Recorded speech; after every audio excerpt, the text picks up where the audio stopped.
তোমাদের সম্পদ বিদেশে পাচার করে প্রধানমন্ত্রী পিয়ন হয় 400 কোটি টাকার মালিক।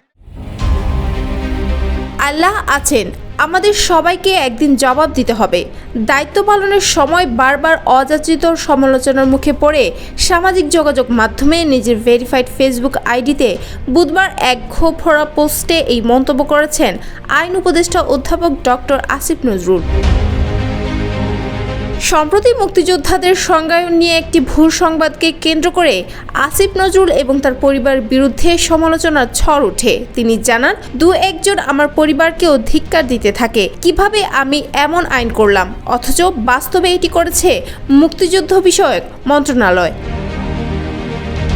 আইন প্রণয়নের প্রক্রিয়া ব্যাখ্যা করে তিনি লিখেন, রুলস অব বিজনেস অনুযায়ী অন্য যে কোনো মন্ত্রণালয় অধ্যাদেশ করলেও তা জারি করতে হয় আইন মন্ত্রণালয়কে।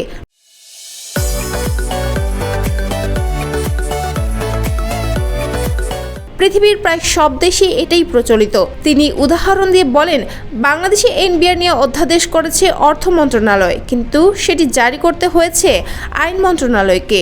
সরকারি কর্মচারীদের শৃঙ্খলা সংক্রান্ত আইন করেছে জনপ্রশাসন মন্ত্রণালয়, জারি করেছে আইন মন্ত্রণালয়।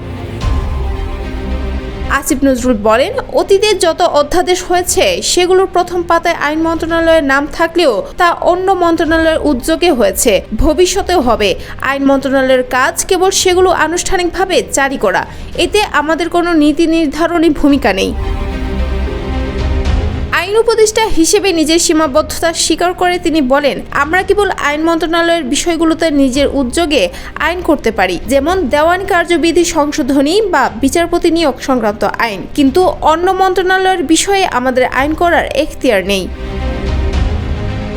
সমাজে কিছু মানুষের অন্ধ সমালোচনার প্রবণতা নিয়ে তিনি বলেন, সরকারের যে কোনো কাজের জন্য যদি আমাকে সমালোচিত হতে হয় তাহলে প্রশংসাও কি আমাকেই করা উচিত? সাবেক রাষ্ট্রপতির দেশত্যাগ প্রসঙ্গে তিনি বলেন, সাবেক রাষ্ট্রপতি কিভাবে বিদেশে গেলেন তার দায় যদি স্বরাষ্ট্র মন্ত্রণালয়কে না দিয়ে আমাকে দেওয়া হয়, তাহলে দ্রব্যমূল্য স্থিতিশীল থাকার প্রশংসাও আমাকেই দিতে হবে, যা একেবারেই অযৌক্তিক। সমালোচকদের প্রতি অনুরোধ জানিয়ে তিনি লিখেন, যারা কুৎসা রটায় তারা হয়তো এতে কোনো আনন্দ খুঁজে পায়, কিন্তু এটি অন্যকে কষ্ট দিতে পারে, যা আপনি নিজে হয়তো সহ্য করতে পারবেন না। সবশেষে ডক্টর আসিফ নজরুল লিখেছেন, আমি জানি অপরের মুখ ম্লান করে দেওয়া ছাড়া প্রিয় স্বাদ নেই, এমন মানুষ সমাজে আছেন, কিন্তু যারা এমন নন তাদের বলি, কারণ নিন্দা করার আগে একটু জেনে নেবেন, আল্লাহ আছেন, আমাদের সবাইকে একদিন জবাব দিতে হবে।